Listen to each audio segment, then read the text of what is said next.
Qué difícil ahora, después de lo que ha sucedido acá. Me traje ahí algunas notas y algunas ideas que quería compartir. Estoy muy agradecida.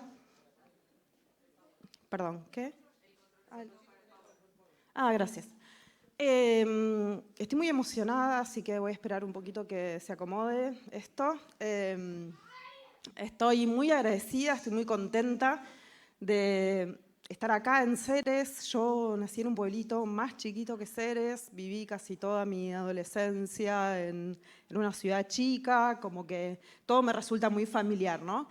Así que estoy contenta de estar acá, pero también estoy muy contenta de estar acá en este congreso particularmente, en un congreso regional de mujeres líderes. Es un momento difícil. Es un momento difícil de la historia, es un momento político difícil de nuestro país, particularmente para las mujeres y las diversidades, por supuesto, ni hablar.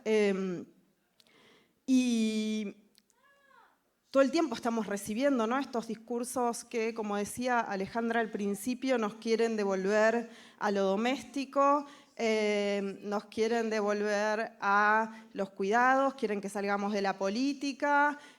Bueno, lo que digo, ¿no?, se ve todos los días en los medios y cuando salimos a la calle nos cagan a palos. Entonces, esto, ¿no? Digo, hoy es el Día del Periodista, me parece que está bueno también recordar la labor de las compañeras, los compañeros y las compañeras periodistas que, por lo menos en mi ciudad, en la ciudad de Buenos Aires, donde yo vivo ahora, están siendo apaleados cada miércoles cuando salen a acompañar a los jubilados y las jubiladas, gaseados, cagados a palo, etc., ¿no? Ese es como el contexto en el que estamos viviendo hoy. Entonces, las mujeres, las travestis, las trans, estamos en todos lados. Ese es parte del problema del presente, ¿no? No para nosotras, sino para quienes no quieren que estemos en todos lados. Estamos siendo intendentas de los pueblos, estamos siendo delegadas de las localidades, somos diputadas, estamos en las asambleas, en todas las asambleas barriales, las asambleas de jubiladas, estamos en las universidades, en los sindicatos, en todas partes. Y eso es una novedad histórica. Eso es una novedad histórica. Por lo menos en nuestro país, no hubo tantas mujeres poniendo el cuerpo a la acción política en otro momento histórico como este en el que estamos ahora. Y eso es algo fantástico, más allá de la adversidad, es algo fantástico. Y que podamos hacer esto, que es encontrarnos para reconocernos, que es un poco también lo que vos decías al principio, no solo resistir, sino reconocernos, vernos, somos una banda. Todas estas mujeres que estaban acá arriba de este escenario, tener esa foto, ¿no?, que es un poco de lo que yo vengo a hablar hoy, poder crecer, que haya niñas, ojalá hoy acá hubiera un montón de niñas, viendo a todas estas mujeres, que son las mujeres de la política de la ciudad hoy. Es un montón porque antes eso no había. Y es lo que, así como a nosotras, otras nos abrieron el camino, bueno, ustedes hoy acá le están abriendo el camino para la política a un montón de pibas. Eso no es una boludez. Es algo muy importante. Perdón el léxico tan académico, pero bueno, creo que el momento lo justifica. Entonces estoy muy contenta por eso, por ser parte de la posibilidad de encontrarnos, de que se habilite un espacio de encuentro para tener estas conversaciones en las que en algunos aspectos podemos estar de acuerdo y en otros disentir. Eso es también parte de lo que es. Nos escuchamos, no nos ponemos de acuerdo, está todo bien, también de eso se trata. Eso también es la política y también es esto, ¿no? Bueno, ocupar los espacios. Así que, nada, muy agradecida. Y dicho todo esto, voy a empezar a hablar un poquito. Yo quería hablar de esta idea de la estafa a la feminidad, que es el libro que salió el año pasado, que de alguna manera viene a resumir un poco 10 años del trabajo de Mujeres que no fueron tapa, que es un trabajo que tiene que ver con los mandatos y los estereotipos de género Nosotras empezamos a trabajando sobre mandatos y estereotipos de género en la cultura masiva. Cómo la cultura reproduce este binarismo de género del que hablaba la compañera que estaba sentada allá hoy, cómo la cultura produce nuestras identidades para que lo femenino esté jerarquizado respecto de lo masculino, para que creamos que, bueno, nos nace del fondo de la vulva el deseo por limpiar la casa o cosas por el estilo. Entonces, bueno, al principio analizábamos publicidades y contenidos de la cultura y, bueno, y la verdad es que a lo largo de los años ese trabajo se fue ampliando a través de proyectos pedagógicos. Tenemos un festival de hackeo de estereotipos en espacios educativos por el cual ya pasaron más de 1.200.000 o 300.000 estudiantes de América Latina. Grabamos un podcast, publicamos libros, hacemos un montón de cosas. Y este libro un poco, bueno, tenemos una página en redes sociales que es esta, que nos pueden seguir por ahí si todavía no nos siguen. También puede ser que escuchen esto y no quieran seguirnos. También está bien.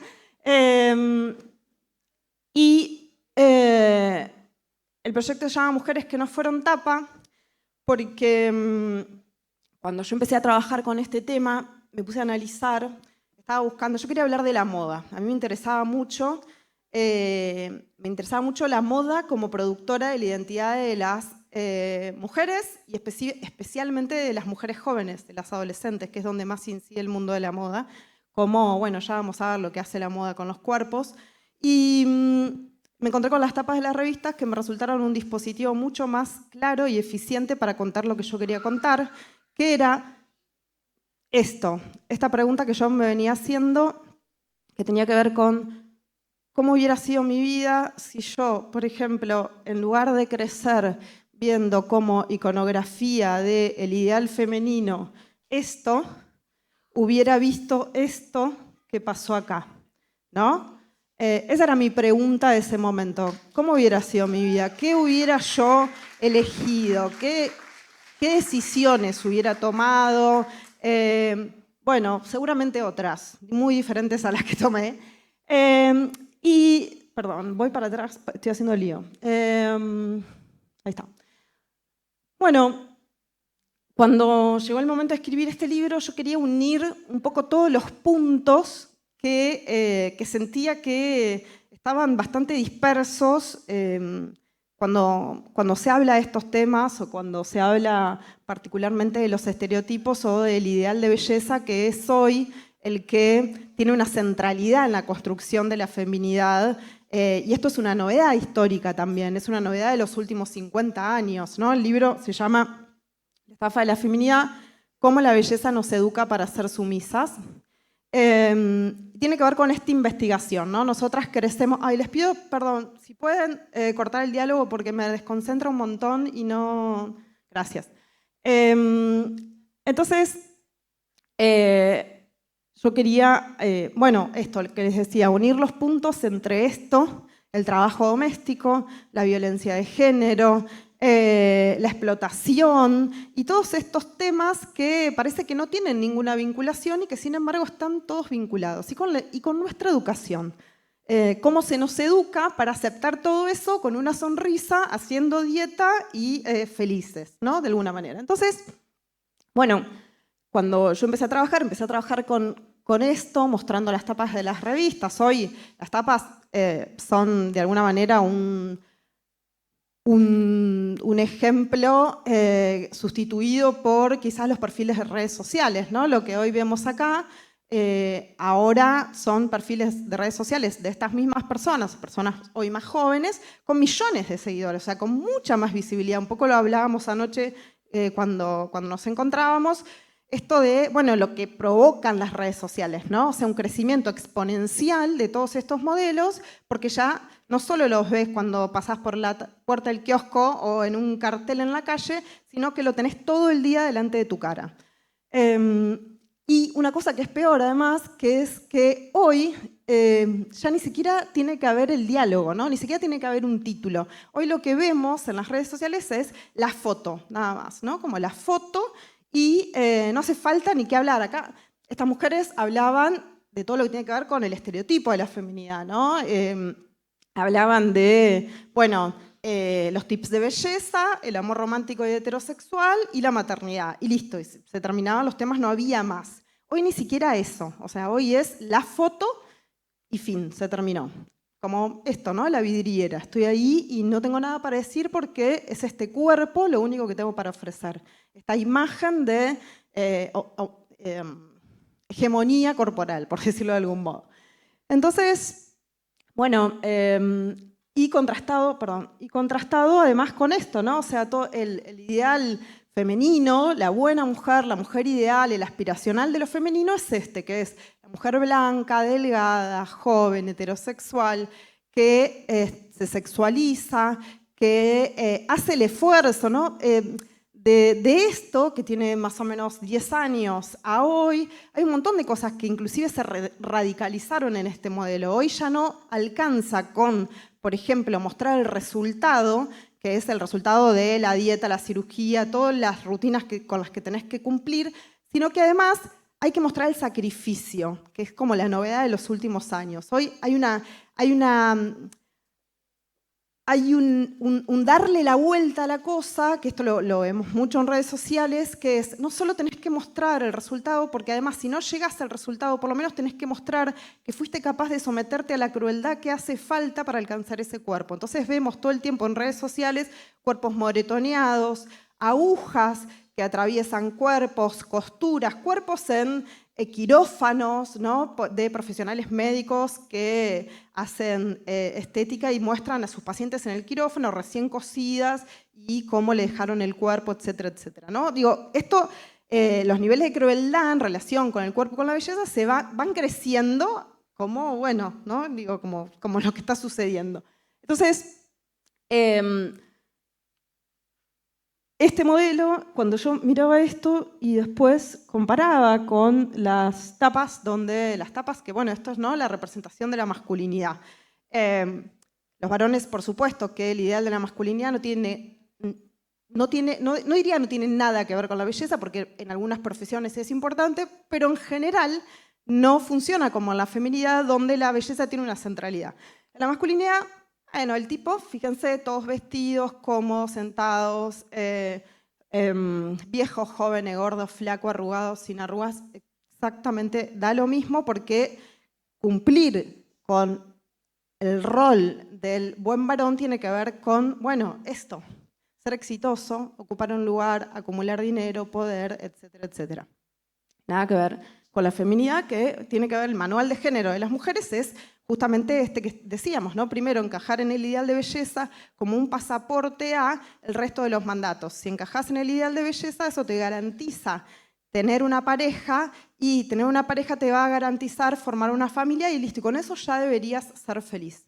El libro se llama, y la campaña que venimos haciendo este año se llama La estafa de la feminidad, justamente porque si hay algo a lo que en general, digo, seguramente habrá gente que es feliz cumpliendo el manual de género, porque está bien, no todos somos iguales, pero en general lo que sucede es que esa zanahoria atrás de la que vamos a correr, tratando de encajar en, digo, esta idea, ¿no? Si soy flaca, si soy linda, voy a ser más feliz. Si soy flaca, probablemente, o si soy linda, voy a conseguir una pareja que me va a permitir ser feliz, voy a encontrar el amor, y si consigo una pareja, entonces voy a poder formar mi familia, entonces voy a ser feliz. Y bueno, en general, la gente cumple con todos estos mandatos, pero la felicidad no llega, ¿no?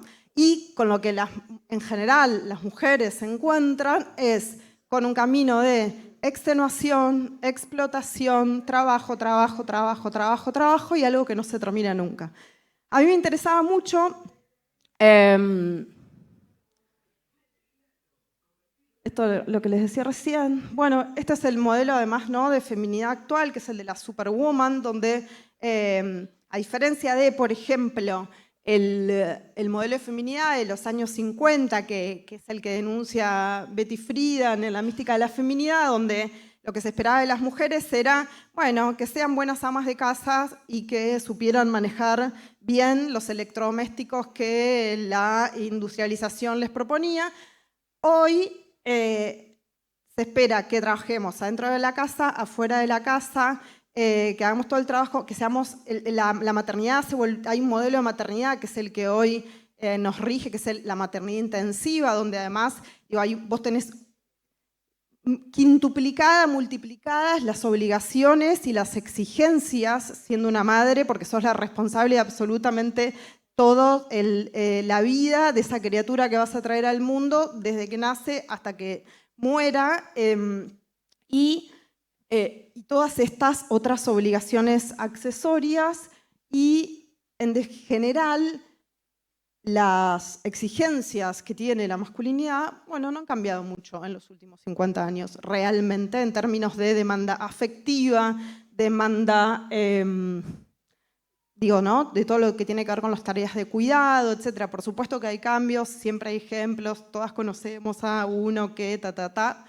fantástico, pero en general, y esto están las estadísticas del último censo, hay un montón de información que da cuenta de la diferencia, los porcentajes en las tareas de cuidado. Inclusive miraba esta semana para otro libro que estoy escribiendo unas estadísticas que estaban muy buenas, que mostraban cómo los varones que viven solos hacen no sé, 90% de las tareas de cuidado de sus hogares, pero cuando se mudan, no digo que tengan familia, que tengan hijes, cuando pasan a estar en pareja, dejan de hacer las tareas de cuidado, pasan a hacer el 20% de las tareas de cuidado, digo, ¿no? O sea, todo está un poco cambiando, pero no está cambiando tanto, ¿no? Entonces, a mí me interesaba mucho esto de unir los puntos y entender y un poco también acompañarlo con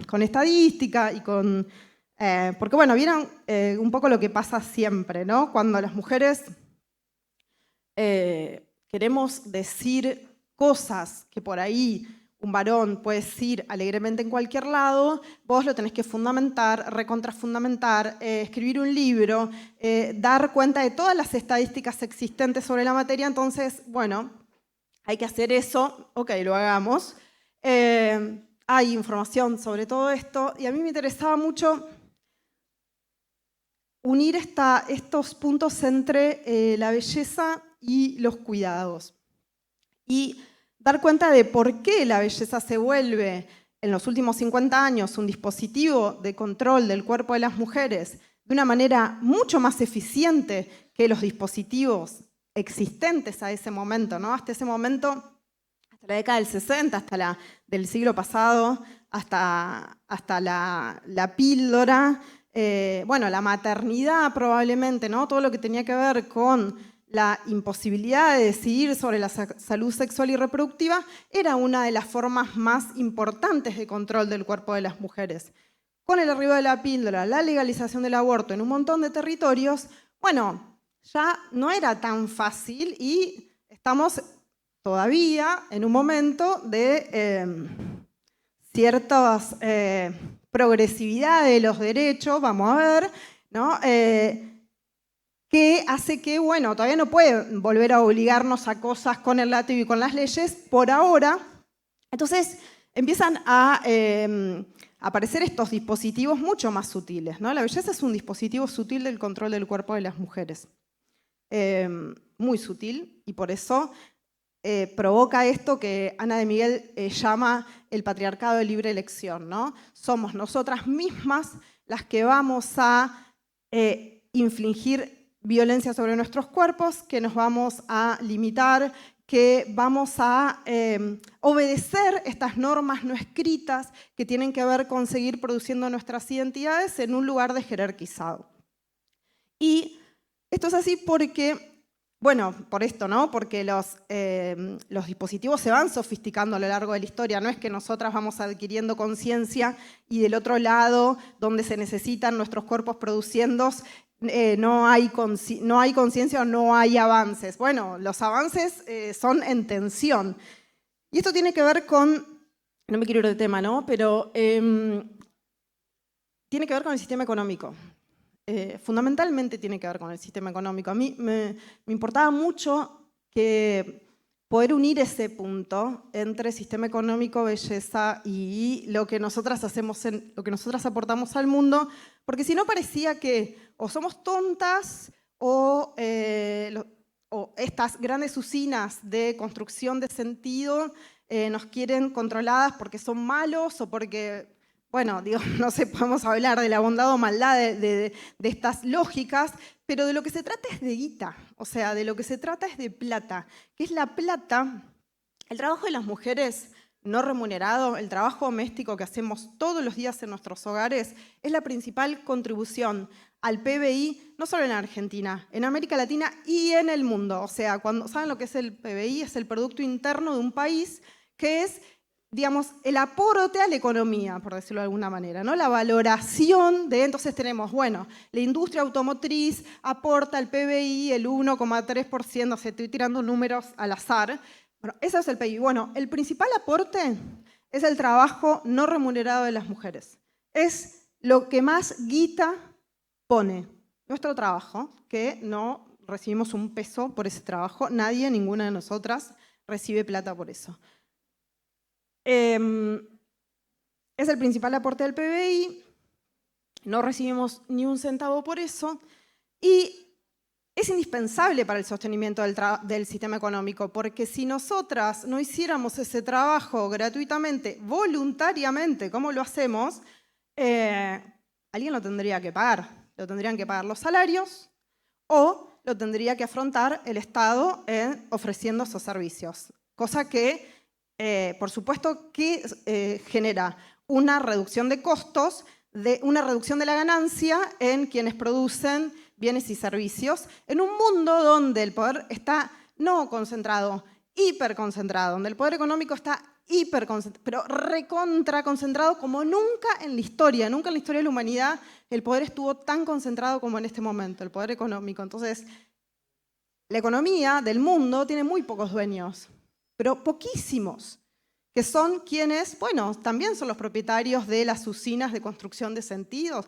plataformas de redes sociales, la concentración de los medios de comunicación en la que estamos hoy es histórica también. No existió otro momento de la humanidad en el que tan poca gente puede imponer una agenda de conversación en el mundo. No existió una época del mundo en el que existiera un Netflix donde te meten una serie a circular y está todo el mundo, lanzamiento mundial, genera una agenda, todo el mundo, todos los medios, todas las personas hablan del mismo tema.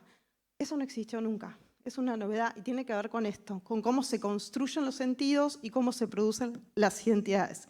Perdón, me estoy enfervorizando. Entonces, volviendo a la guita.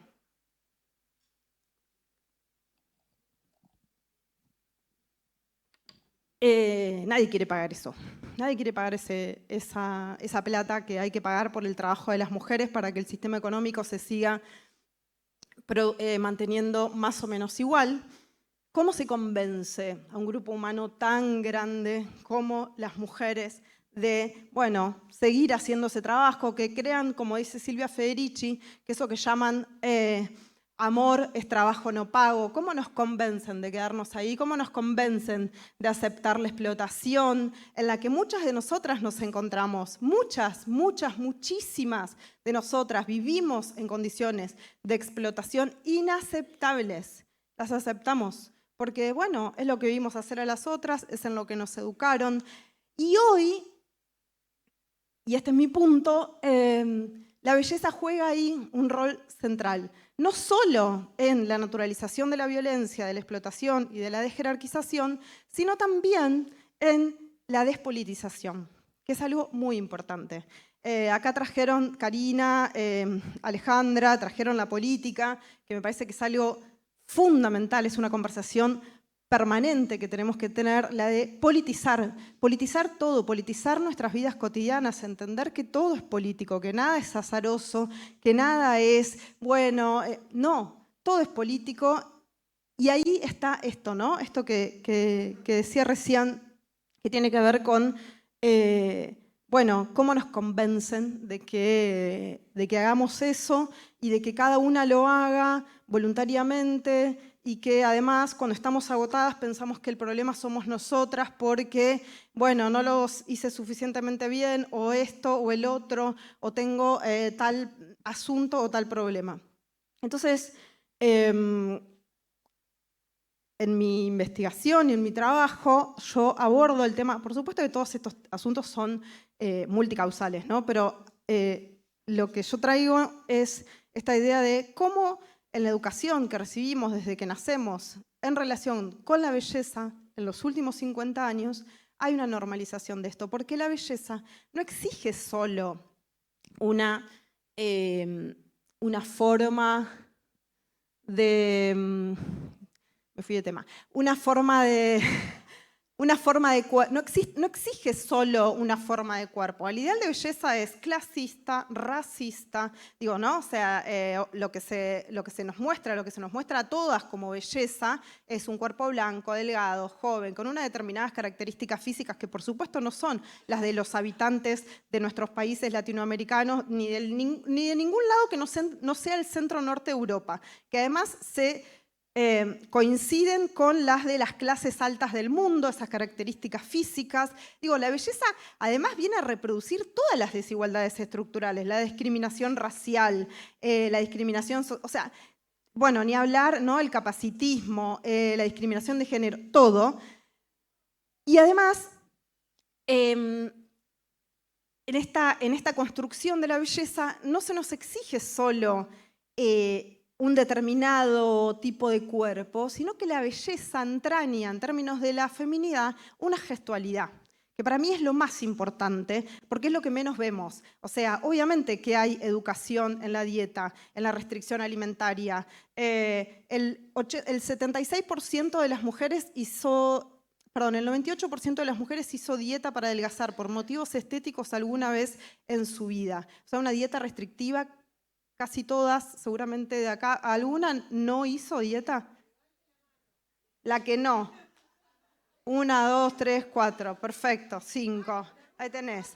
Qué suerte. En general, digo, y esto tiene que ver con esto, ¿no? Con la belleza como forma de control de los cuerpos de las mujeres. Restringirse voluntariamente el alimento no es inocuo, no es inocuo para la psiquis, no es inocuo para el registro que nosotras tenemos de nosotras mismas.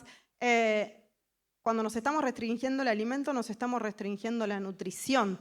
Nos enseñan que es más importante que el cuerpo tenga una determinada forma que es pequeña, porque digo, no nos educan en alimentarnos bien ni en alimentarnos muchos, nos educan, a diferencia de los varones, ¿no? Nos educan en que nuestro cuerpo sea pequeño. Pequeño quiere decir que ocupa poco espacio, que es liviano, que es frágil, que es maleable, y lo que además implica el hambre. El hambre no, o sea, voluntariamente, no digo, porque además esa es la crueldad para mí fundamental de las dietas, que es en un mundo donde la mayor parte de la población mundial está en una situación de fragilidad alimentaria, que las que podemos comer encima nos tengamos que privar voluntariamente el alimento para reducir nuestros cuerpos, es de una crueldad, o sea, infinita. Bueno, eso forma parte de nuestra educación. En general, las mujeres son introducidas en el mundo de las dietas entre los 5 y los 17 años, la mayoría, el 60 y pico %. Ahí tengo las encuestas y los resultados y más o menos creo que era ese. Dietas restrictivas para perder de peso por motivos estéticos, ¿no? Digo, como uno de los ejemplos de lo que implica la belleza, negarte el alimento. Vos te negás a vos misma la nutrición. Si eso no es un mensaje, no sé. De lo que valemos, ¿no? Para nosotras mismas. Si nosotras somos capaces de someternos a esa crueldad a nosotras mismas, ¿de qué otras crueldades podemos ser capaces, ¿no? Digo, hacia nosotras. Sí, ya voy en coso, todavía ni arranqué, pero bueno. Entonces, la gestualidad, digo, no solo implica una serie de hábitos, una serie de restricciones, normalizar la incomodidad, ¿no? si hay algo que las mujeres normalizamos en nuestra educación, en general, desde que somos muy pequeñas, es la incomodidad. La incomodidad con la ropa, o sea, la ropa de las mujeres, la ropa, el calzado, los accesorios, todo lo que usamos nosotras, en general es incómodo. Nada respeta ni la forma de nuestro cuerpo, ni está pensado para nuestra comodidad. Está pensado para exhibir determinadas partes de nuestro cuerpo, cada vez más, ¿no? Digo, esto lo podemos ver además con la ropa de las niñas, que, bueno, casi, digo, no les cubre la ropa de adulta, pero en formato más pequeño, cada vez más incómodas, las nenas, todo eso que ya sabemos, pero además es la gestualidad que tiene que ver con, bueno, ocupar poco espacio, moverte poco, callarte la boca, ¿no? Calladita te es más bonita, es algo que todas hemos escuchado en alguna ocasión, que no es solo calladita te es más bonita y bla, bla, bla, sino cómo eso opera en términos de qué pasa con las mujeres que hablan, qué pasa con las mujeres que alzan la voz. Eso. O sea, se convierten inmediatamente en mujeres desagradables, diría Luciana Pecker, incogibles, ¿no? La mujer que quiere ocupar un espacio, la mujer que levanta la voz, la que tiene algo para decir, que en general no va a ser aplaudir y decir qué lindo todo. O sea, cuando tenés cosas para decir en un mundo donde somos asesinadas, violadas, sometidas, nos pagan menos por nuestro trabajo, nos hostigan. O sea, bueno, imagínate si tenemos cosas para decir. Ah, bueno, no, pero si hablas, viste, calladita, mejor porque te van a querer más. Bueno, esta gestualidad pocada, ¿no? Poquito, movete poco, no te muevas, no te rías, ¿no? La sonrisa siempre, pero reírte a carcajada, la voracidad, básicamente lo que es sancionado en las mujeres es el deseo que no sea exclusivamente este deseo del que se hablaba antes, ¿no? Que es el deseo sexual. A ver, si vos sos voraz, si vos querés cosas, si vos deseás el poder, si vos querés ocupar espacio, si vos querés otras cosas que no son la casita, lo chiquito a lo que estás destinada, bueno, ahí ya tu deseo, la verdad que tanto no nos interesa, ¿no? Y esto tiene que ver con una gestualidad, la suavidad, la amabilidad. La amabilidad es algo que todo el tiempo se nos impone. Tenemos que ser amables. No digo que no tenemos que ser amables, lo que digo es que si a vos en un mundo donde te están poniendo la pata en la cabeza, lo que te exigen todo el tiempo es ser amable y consentir esa agresión y esa explotación, bueno, no es gratis para nosotras. Y todo esto tiene un montón que ver con la belleza. Yo acá la traje a Simone porque a mí me gusta mucho esta frase que ella dice, que está en el segundo sexo, que es esto de que, bueno, mujer no nacemos, nos hacemos, que tiene que ver con esto, ¿no? Tiene que ver con, la otra vez la vi en un lugar de, ¿cómo se llama? En un centro de belleza, que bueno, ¿no? Digo, todas las frases, y esto también, ¿no? Todos los temas de nuestra agenda son muy tomados inmediatamente por el mercado, ¿no? Lo que quiere decir ella es que no nacemos sujetas degradadas, nos hacemos con la educación, con esta educación constante que recibimos. Cuando me refiero a la educación no me estoy refiriendo a mamá, papá, o no solamente a mamá, papá, la escuela, me estoy refiriendo a una educación que vamos a recibir hasta el día que estemos muertas, porque el mensaje de que eso no es para vos, este no es tu lugar,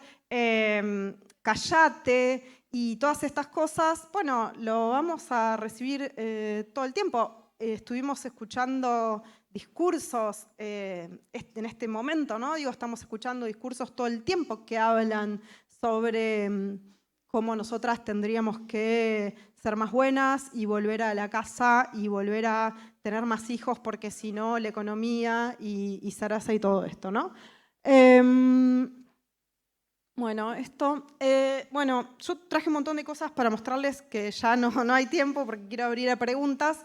Sobre todo lo que tiene que ver con lo que está pasando con las infancias, que era el segundo objetivo que yo tenía cuando escribí La estafa, porque a mí me invitan mucho a hablar en un montón de lugares, me hacen muchas notas y demás, y yo lo que veía era que, sobre todo les diría años, no sé, 2022, 23, todo el tiempo me decían esto de, no, bueno, pero esto que vos decís es antes, porque ahora las nuevas generaciones vienen con otro chip, ¿no? Y yo era como, la verdad que yo no veo que las otras generaciones vengan con otro chip, y si vienen con otro chip, se los está programando Meta o TikTok, digamos, ¿no? Entonces, me parecía muy importante, porque también esto, ¿no? Lo que nosotros tenemos un trabajo muy grande con docentes, y bueno, y lo que veíamos, ¿no? De lo que estaba pasando con las infancias. Entonces, también venimos trabajando un montón y estos contenidos tenían que ver con eso, bueno, cómo hoy esto que formó parte de nuestra educación y que sigue formando parte, cómo esto funciona hoy en las infancias, cómo los estereotipos de género están radicalizados hoy en las infancias, en estos contenidos. Estos son contenidos para niños, por ejemplo, no sé si alguna conoce, Diana y Roma, miren, porque seguramente sus hijos miran o miraron. Bueno, un montón de ejemplos, los juegos de cirugías estéticas, los juegos como el Stream Makeover, todo lo que están consumiendo las infancias tiene mucho que ver con la radicalización de estos ideales de género. Ni hablar con la belleza, o sea, hoy estamos viendo lo que está pasando con las niñas, por fin se está hablando, eso a mí me da mucha felicidad que se hable de todo lo que tiene que ver con las niñas Sephora, todo esto de las niñas obsesionadas con el skincare, obsesionadas con las cosas estos de maquillaje, bueno, nada, ¿no? No sé si están al tanto, pero si no, estén, porque es un tema muy, muy complejo lo que está pasando con las nenas. Y con los varones están pasando otras cosas que tienen que ver con las apuestas, que tienen que ver con algunos, la adicción al juego, con X, ¿no? Millones de cosas. Bueno, la ortorexia, tal cual. Entonces, es esta obsesión por los músculos, como tener un cuerpo marcado, porque la belleza se empieza a aparecer también, digo, las industrias, ¿no? Necesitan ampliar su torta de productos. Entonces empiezan en las identidades de los varones jóvenes este modelo que tiene que ver con el deportista profesional, ¿no? O sea, la iconografía es el jugador de fútbol profesional, cualquiera de estos, o estos de los tenistas, cualquiera de estos. Esa es como la iconografía de... A eso, ¿no? Le sumamos los juegos, que después introducen las apuestas, que después todo lo que tiene que ver con la cultura criptobro, que engloba todo además, ¿no? Engloba apuesta, esto, ¿no? El cuerpo, bueno, una cosa muy compleja. Me interesaba hablar de eso en el libro, de lo que está pasando hoy, para que entendamos que, bueno, no es que porque nosotras entendimos ya esto por efecto transitivo, ya listo, fue entendido para siempre.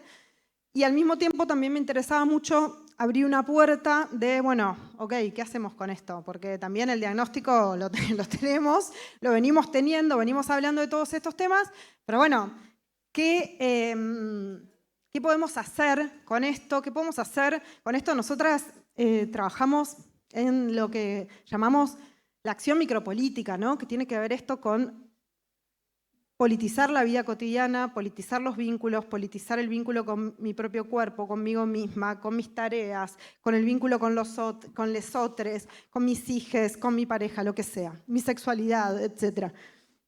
Entonces, bueno, ¿cómo hago para salirme de estas lógicas, ¿no? De estas lógicas de explotación, de estas lógicas de opresión, de todo esto que me daña, porque daña, es así, o sea, nos daña, y cómo se hace para salir de ahí, ¿no? Porque también hay como mucha fantasía y mito en relación con, bueno, con un montón de cosas, ¿no? Cómo el mercado se ha apropiado de todas nuestras consignas y entonces ahora el autocuidado es hacerte un skincare o meterte a un spa o consumir productos de belleza y no autocuidarte realmente, que tiene que ver con justamente, ¿no? Retasearle el cuerpo a la violencia, adquirir conciencia política, organizarte, un montón de otras cosas que no son ponerte una crema en la cara, que no me parece mal, digo, todo está bien, todas fuimos educadas en esta cultura, yo también, Pero sí, eso no es cuidarse, ¿no? En este momento y con esta conciencia. Y además de eso, entonces quería abrir esta puerta y decir, bueno, listo, ¿y qué hacemos con esto? ¿Cómo lo hacemos? Por eso al final del libro, bueno, hay una parte, un capítulo final que habla de cómo se hackea la estafa, ¿no? Porque siempre parece esto, bueno, pero es re difícil, ¿viste? Es re difícil salir de la dieta, es re difícil politizarse, es re difícil tener un vínculo sano, no sé, como siempre parece que es difícil ser feminista, ¿no? Como, bueno, pero qué difícil ser feminista. Bueno, no es tan difícil ser feminista, más difícil es ser explotada.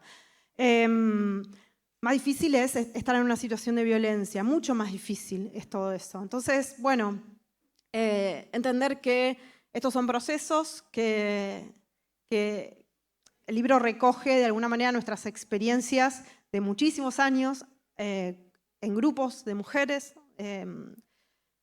Un poco lo que decían acá también las compañeras, ¿no? Esta idea de ninguna de nosotras se salva sola, nadie se salva solo, nosotras no nos salvamos solas y es siempre, digo, nuestras identidades son productos de la cultura, nosotras no somos, nuestra identidad no nos nace del fondo de la célula, somos producto de una época, producto de un contexto, de una cultura, de nuestra familia. Bueno, no es fácil transformarnos si no es con otras. No es que vos, digo, ¿no? Porque hay mucho discurso hoy sobre la meritocracia y sobre que vos sola vas a hacer y te vas a salvar y te vas a mirar al espejo y te vas a autoaceptar y te vas a decir qué linda que soy. Y después vas a salir a la calle y te vas a encontrar con lo mismo de siempre, ¿no? Entonces, bueno, eso, lo colectivo, el trabajo, la recuperación del tiempo. Sin tiempo no hay nada, porque sin tiempo no se puede pensar. Si no podemos recuperar el tiempo, ese tiempo que las mujeres damos, regalamos gratuitamente, necesitamos recuperarlo. Poquito, como sea, de a poquito, no sé, cada una sabe cómo, pero ese tiempo hay que recuperarlo porque sin tiempo no hay nada de esto que pueda ser cambiado, ni individualmente ni colectivamente. Voy a cerrar porque ya quiero que si alguien quiere hacer alguna pregunta pueda hacerlo. Voy a cerrar con esto, que también está en el libro y que para mí es una certeza, especialmente en este tiempo. Nosotras, yo como feminista, me inscribo, como dijo antes Alejandra en el discurso, nosotras nos inscribimos en una genealogía de mujeres que luchan. Hace muchos años, el feminismo no se inventó ni hace 10 años, ni 15, somos una genealogía de mujeres que nos venimos politizando, que nos venimos organizando y que venimos luchando para transformar las condiciones materiales de la existencia, no solo de las mujeres, sino de todas las personas. Y lo venimos haciendo con más dificultades o con menos, pero la verdad es que nuestras vidas, en comparación con las de nuestras abuelas y bisabuelas, son completamente diferentes. Y eso lo hicimos nosotras en esta revolución pacífica y amorosa que es el feminismo. Es por eso que la política está llena de mujeres, es por eso que las asambleas están llenas de mujeres, las universidades, las corporaciones y todos los lugares están llenos de nosotras. Así que sigamos haciendo lo que hacemos, que es un montón, sigamos tejiendo más y mejores alianzas. Las alianzas son fundamentales, hay que tejer más, hay que encontrarse más. Es un momento, además, donde encontrarnos para conversar, para poner en común y para seguir construyendo y tejiendo es fundamental. Lo estamos haciendo, no nos detuvieron, vamos a seguir adelante, no nos vencieron, no nos van a vencer y acá estamos. Gracias.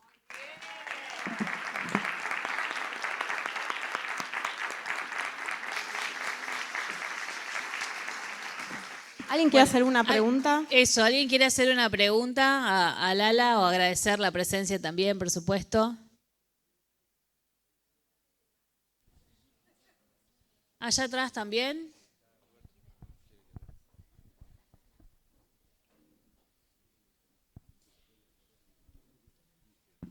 Perdón, buenos días, muchas gracias.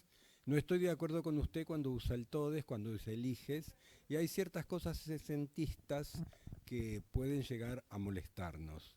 Porque me parece, y con todo el respeto que le tengo, porque la sigo en televisión a usted, y muchas veces he leído algunas hojas de sus libros, pero veo cierta exageración, porque si sería tal exacto como usted lo está diciendo, en este momento no habría ninguna mujer acá.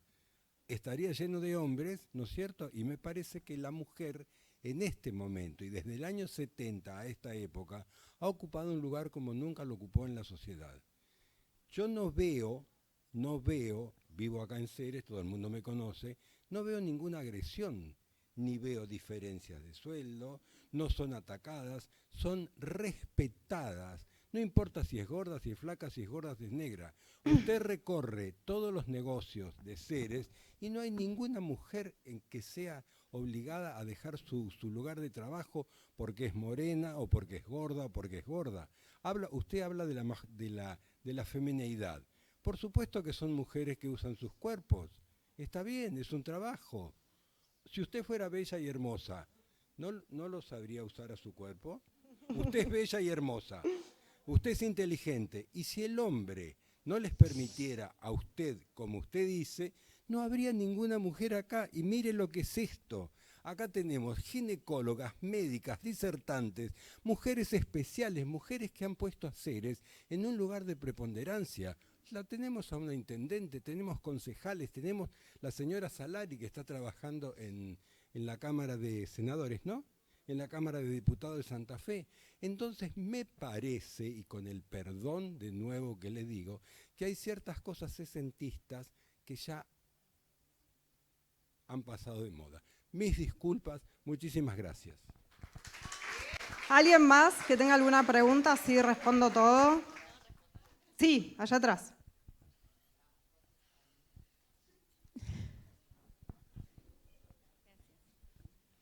Calma, Hola. Ruth, calma. Hola.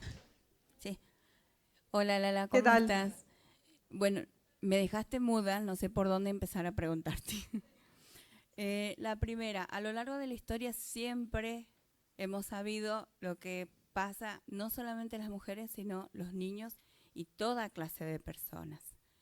Esa es una. La segunda es, si yo me pongo a reflexionar en todo lo que han pasado a lo largo de la historia, vuelvo con la historia, todas las mujeres y lo que poquito hemos avanzado, todavía nos falta por recorrer un gran camino, un inmenso camino. ¿Cómo hago para convencer? No sé si convencer es la palabra correcta. ¿Cómo hago para decirle a mis otras compañeras de vida, amigas, hermanas, que lo podemos lograr todas juntas? Que hay mucho camino difícil porque siempre nos ponen trabas, que hay muchas cosas que tenemos que rescatar y sobre todo tenemos que unirnos porque la unión hace la fuerza. ¿Ves? Y la tercera, y ya con esto termino, si no sigo preguntando, vos decís de querernos, de mirarnos al espejo y si vamos por ese lado, hay muchas mujeres. No, yo no digo eso, ¿eh? Yo lo dije como una crítica a esos discursos. Claro. No, yo no sostengo esa posición. Perdón, sí, vos decís que nos miremos al espejo y nos empecemos a querer y demás. Y muchas veces las situaciones que vivimos, la mayoría de las mujeres, no son tan lindas. Y es donde ahí me pregunto, vuelvo a insistir, ¿cómo hacemos para ayudarlas a ellas que también son valientes, son hermosas y que se empiecen a querer tal cual son? No quiero preguntar más porque... Gracias. ¿Alguien más? Gracias. Ya está. A ver, ahí una última. Hola, Lala. Hola. Bueno, soy Patricia, la que te escribió por Hola. Instagram. Y bueno, por ahí sumando a la pregunta que hace ella, es cómo trabajamos, ¿no es cierto?, entre todas, algún ejemplo desde lo colectivo, ¿no es cierto?, cómo llevarlo a la práctica cotidianamente, en la diaria, en relación a esto del trabajo colectivo que tenemos que hacer nosotras. Gracias. Voy a contestar acá al señor primero. Acá. última. Si no, no vamos más.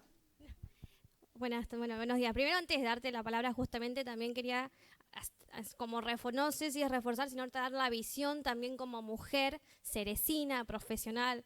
Gracias. A lo que dijo el querido amigo del arte. Sí, me pongo nerviosa porque justamente hay mucha gente escuchándome, pero también mujer, cerecina, por eso también puedo dar mi punto de vista para también que conozca la realidad. Yo creo que no es fácil tampoco para las mujeres, porque a veces como mejor vemos de que sí, yo estoy también en una función política, pero todas las trayectorias, incluso los veo, también no es que porque estemos hoy en un lugar de visibilización quiere decir que ya tenemos todo fácil, ya tenemos todo conquistado, o ya no estamos sufriendo diferentes vulnerabilidades. Soy mujer joven y está el ¿por qué no sos mamá?, que es algo que psicológicamente también significa algo. ¿Qué estoy haciendo mal? Porque se inculcó que teníamos que ser madres jóvenes, que soy egoísta por estar eligiendo mi carrera profesional y no estar eligiendo hoy ser madre o maternar. Hay distintas cuestiones que a lo mejor de afuera, que no quiero ofender a nadie, de afuera no se ven, pero es que las transitamos, que las vivimos. Tengo amigas, tengo colegas que están en su casa, están trabajando y su teléfono está en su casa viendo qué está haciendo la niñera, qué está haciendo su hijo, qué está haciendo su hija. Y no es fácil, por más que parezca que hoy estamos en un lugar de visibilidad, que hoy estamos más empoderadas, que hoy estamos acá hablando de nuestros derechos, porque por algo seguimos hablando de los derechos que tenemos como mujeres y seguimos hablando de lo que aún nos falta por conquistar. Aquel día que una mamá esté en el trabajo tranquila, sabiendo de que su hijo está cuidado, ahí podemos estar hablando de otra situación, pero todavía hoy hay cuestiones que nos hacen replantear lo mucho que nos falta, por más que no se vea, por más que hoy estemos acá todas empoderadas, llegamos a nuestra casa y tenemos a lo mejor un desastre. Y es también porque la carga mental que eso implica no está saldada. No. Y eso no es de ahora, eso también, como decías, viene históricamente. Y qué bueno que nos vemos empoderadas, pero mírennos por dentro, porque por dentro también nos faltan un montón de cosas. Gracias, gracias.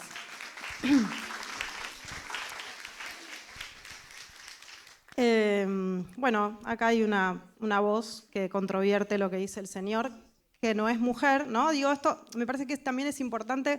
Quiero decir dos cosas que generalmente suceden, que es, imagínense un encuentro de varones, todos tipos, y 2 mujeres, 3 mujeres. Y imagínense que está hablando un tipo diciendo nosotros, los chabones, esto, lo otro, ¿Ustedes se imaginan que una mina va a levantar la mano y va a decir, lo que vos estás diciendo, que lo vengo investigando hace 20 años, no tenés razón, porque yo acá fui a un negocio un día y a una chica no la discriminaron y a la otra, o sea, eso no pasaría nunca. Bueno, esa es la respuesta, o sea, es así. Usted tiene una situación privilegiada acá, siendo varón, y es muy respetado, porque la verdad que las compañeras han sido muy respetuosas con lo que dijo el señor, que me dijo exagerada, y varias cosas que son las cosas que en general nosotras escuchamos. Es algo histórico. No, usted me dijo exagerada y yo lo escuché perfectamente. Bueno, perfecto, sí, está bien.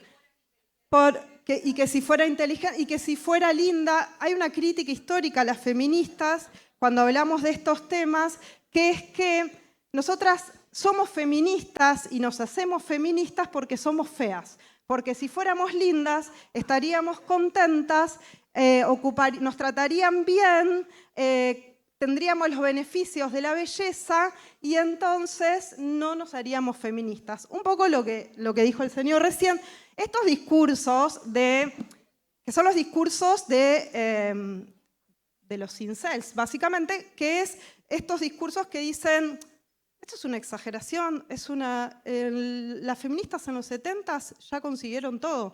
¿Para qué siguen rompiendo las pelotas con esto si esto ya pasó? Bueno, acá las compañeras se están dando cuenta de esto. ¿Vos querías decir algo? La presidenta acá del Consejo Deliberante. Simple, si sigue habiendo un femicidio cada 30 horas, no están todos los derechos garantizados. Gracias, Lala.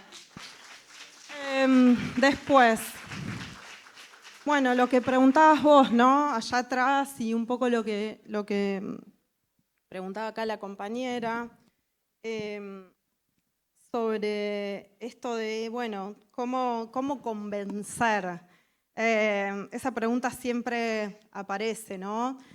Yo creo, a mí me gusta mucho una frase que dice que nos hacemos feministas por nuestras propias historias. Es muy difícil convencer. Yo, la verdad, honestamente, personalmente no creo en la cosa, ¿no?, de salir a evangelizar, porque bueno, hasta ahora lo hemos intentado y no resulta tanto. Creo que en nuestras propias historias, poniendo en común nuestras historias y politizando nuestras experiencias, es como, entre comillas, convencemos. Todas que contando, ¿no?, pudiendo contar, pudiendo poner en común, es lo que se hacía en los grupos de conciencia y es lo que seguimos haciendo. Lamentablemente lo tenemos que seguir haciendo, que es cuando vos te juntás con 10, 15 mujeres, ya sean las de la política, se juntan las de la política y empiezan a contar lo que les está pasando. Y a todas les está pasando más o menos lo mismo, que es lo que decías vos, que no son escuchadas, que cuando les quieren marcar la cancha les hablan del cuerpo, de la ropa o de cómo hacen su laburo, cómo se les exige a las mujeres de la política, bueno, todas estas cosas.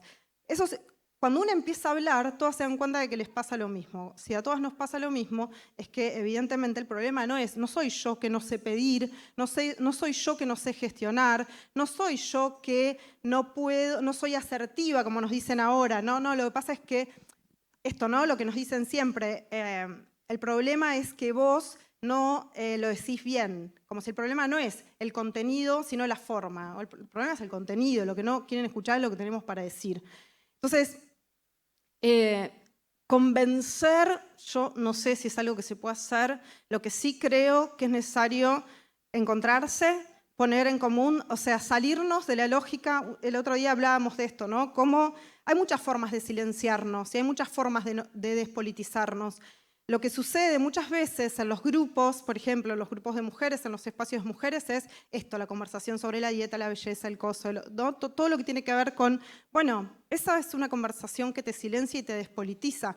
Llevar lo político a las conversaciones, para mí es parte de la tarea de convencernos entre nosotras y de poner sobre la mesa la dimensión política de todo lo que nos pasa y que todo tiene que ver con el poder y con el lugar que ocupamos en el mundo. Eso es lo que yo creo y es lo que yo he visto funcionar. Seguramente habrán un montón de otras cosas. Creo que también responde un poco la pregunta que vos me hacías, que tiene que ver con esto. Para mí es muy fundamental porque todo lo que nosotras pensamos y las conversaciones que ponemos a circular generan mucho rechazo, ¿no? Digo, en todos lados, o sea, a mí esto no es la primera vez que me pasa. Generan mucha hostilidad, entonces se necesitan espacios de validación y legitimación de nuestras voces y de nuestras ideas, espacios en paralelo, donde esas ideas puedan ser validadas y legitimadas, donde nuestras voces sean validadas y legitimadas por nuestras pares, donde cuando vos estás hablando, las compañeras te hagan que sí y te puedan contar que les pasó lo mismo y se puedan poner en común las estrategias también, digo, ¿no? Porque esto no es solamente una cuestión catártica, sino es una cuestión de cómo hacemos y qué hacemos. Entonces, en esos espacios, que son espacios contrahegemónicos, son muy contrahegemónicos, son resistidos, no es fácil sostenerlos y la parte más importante es sostenerlos en el tiempo. Nosotras podemos ir a buscar la validación que no vamos a encontrar en otros lugares y esa validación es la que nos va a permitir después ocupar estos lugares, tener una voz, salir al mundo, porque bueno, sabemos que hay otras que nos están sosteniendo. Solas es imposible, nos inmolamos y es un desastre y nos necesitamos ocupando los lugares y en los lugares, así que siempre es con las otras. Muchas gracias.